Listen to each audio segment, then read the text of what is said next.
Years, the New York Times threw out yesterday over illegal immigration. In the body of the editorial, again entitled "The Nativists Are Restless," the paper implies commentators Bay Buchanan and Jim Pinkerton are racist in their thinking. They join us now from Washington.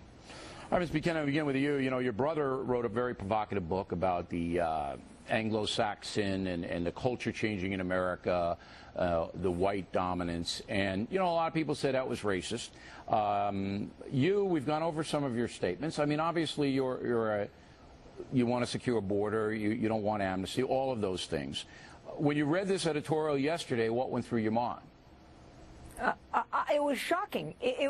First of all, there's a tone of hysteria in it, character assassination throughout. It's the ranting and raving of some second-rate journalist too busy looking for synonyms for racism or racist to do any fact-checking. He obviously did not attend our press conference, which is what triggered this editorial, and he didn't read the report. He just went on and attacked 6 or 7 conservatives for just having a position different than theirs on the issue of immigration. This tactic is pretty common now. If you're against gay marriage, Sure. you're a homophobe.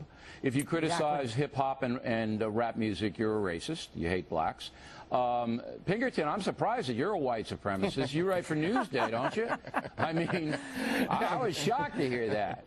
What went through your mind? Well, I mean, I agree with everything that Bay said, and I would just add that in addition to the New York Times' increasingly desperate and frenzied attempt to salvage liberalism, there's the issue that one of their major investors who might well save the newspaper from bankruptcy is a fellow named Carlos Slim, who is the richest man in Mexico. He's a Mexican citizen, and he made a major investment in the New York Times. So maybe that has something to do that doesn't have to with do them.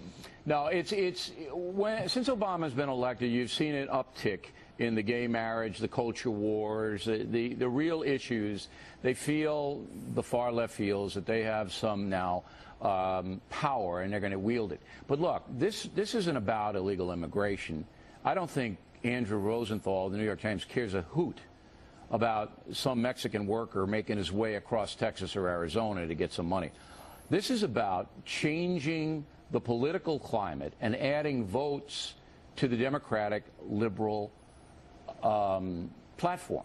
That's what it's about. That might be their agenda, but I think the real issue, and this is what I was talking about last week, was border security, which is still unattended. But there's no reason on earth, Jim, for the New York Times to want an open border when that would mean a massive more amount of drug smuggling, people, jihadists coming in here if they wanted to.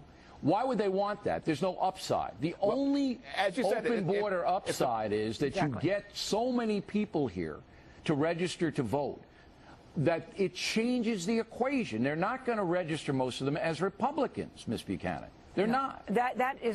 That is absolutely correct. That has been on the agenda of the left for some time. They feel a real opportunity, some excitement, if you like, at the possibility of actually getting those more and more people here, get an amnesty bill through now that we have a liberal government in Washington. That is their goal. And if they can use the politics of intimidation to keep us quiet, I think they see a path. But I'll tell you what is in their way, Bill. It's very clearly is the Times. We are in such terrible economic situation. Americans want to make certain the new jobs go to Americans. They want to make certain if they're going to use our taxpayer money, let's make certain it was buy American goods. And they are extremely concerned about that border now, not because of illegal people who want to come over to work, but because we are losing, or the Mexican government is losing that drug war down there. And they are we could lose they could fall. The government could fall down there, and that would cause enormous disruption. I mean, if the Mexican government falls or they go into a depression or something happens, then you're going to have a massive amount of problem. Exactly. Now, what do you guys suggest? Look, I'm taking these New York Times on. I mean, it's war. Absolutely war. And I'm with you, Bill. I've had enough. I mean, and they continue to attack us. All we do is reply to their attacks. I mean, I don't come on here with a talking points memo criticizing Andrew Rosenthal. I couldn't care less about this pinhead. All right, he has no influence. And I know people are saying, hey, O'Reilly, nobody reads the New York Times. It's obsolete, as Jim pointed out. He's got severe economic problems. But they listen in Washington, it gets on the net, and it goes into the Hispanic community, and the Hispanic community thinks me, you, Miss Buchanan, and you, Jim, are white supremacists. Because these people, some of them, don't watch The Factor. They see this, and they run with it. So what should I do? I'm going to give you both 30 seconds to combat this New York Times dishonesty. Jim, you start. One thing is nail them on specific factual errors, as you do all the time. And I'm going to write a letter to them myself saying that, look, you said that I was involved in the Willie Horton campaign of 1988. I wasn't. And so when they make factual errors, and then you can go to the minority community and say, listen, these guys are just not telling the truth, and we can prove it, chapter and verse. No, I don't know if proof matters anymore, Miss Buchanan. What do you think?